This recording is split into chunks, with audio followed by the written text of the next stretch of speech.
최상위의 권능. 계시록 19장 16절.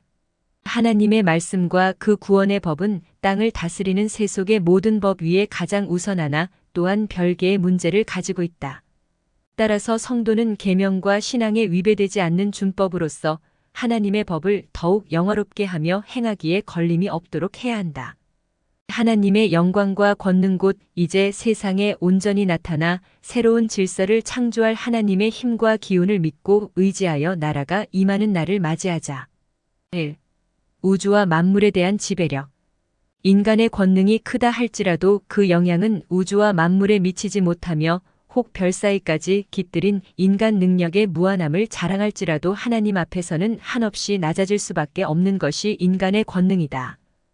이같이 하나님의 권능은 우주와 만물까지 그 영향을 미치는 최상위에 있으나 성도가 이 땅에서 지극히 미약함 가운데 있는 것은 땅에 속한 권력에 속박될 수밖에 없는 인생이라는 점과 온전히 전능한 하나님을 의지하지 못하고 있는 이유에 있다.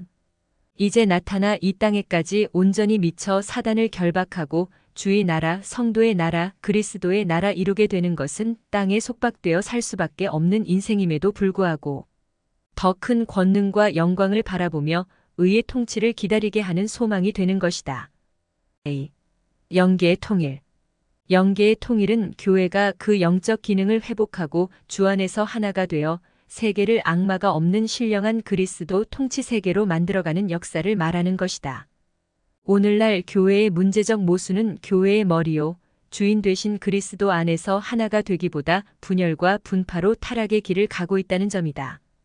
이것은 불신자가 보기에 신자가 주장하는 주의 권능의 위대함이 어찌 교회 안에서 무용하고 무효한지, 어찌 교회가 속된 세상을 변화시키고 신령한 은혜와 말씀으로 지배할 것이라 말하는지 의심하게 하는 부분이 되게 한다.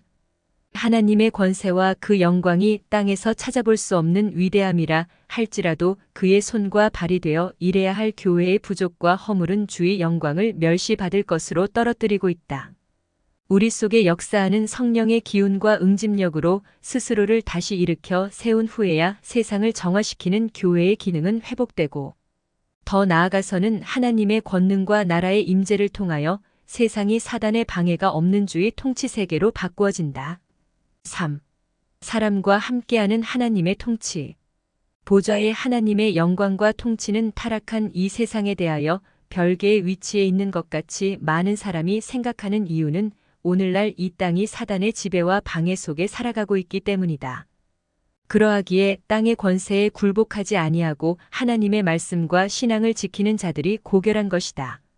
아직 나타나지 아니하였으나 이제 곧 나타날 하나님의 실제적 통치와 오늘에도 뜻과 섭리 계획을 따라 인생을 주장하고 역사하시는 하나님의 손길을 보는 믿음의 사람들마다 주의 한없는 은혜와 사랑, 권능과 영광을 찬양함과 더불어 최후에 이르러서는 주의 거룩한 임재로 말미암아 서게 될 완전한 통치에 참여한다. 결론적으로 오늘 우리가 어떠한 영향권에 있는 것보다도 어떠한 나라와 권능을 지향하느냐, 이것이 더 중요하다. 우리의 몸은 없어질 땅에 속하였으나 우리의 소망은 하늘에 있기에 결국 우리의 몸과 영혼이 이르는 곳은 하나님이 다스리는 나라이다. 그 나라가 속히 임하기를 기도하며 나타나기를 간절히 구하는 자 되자.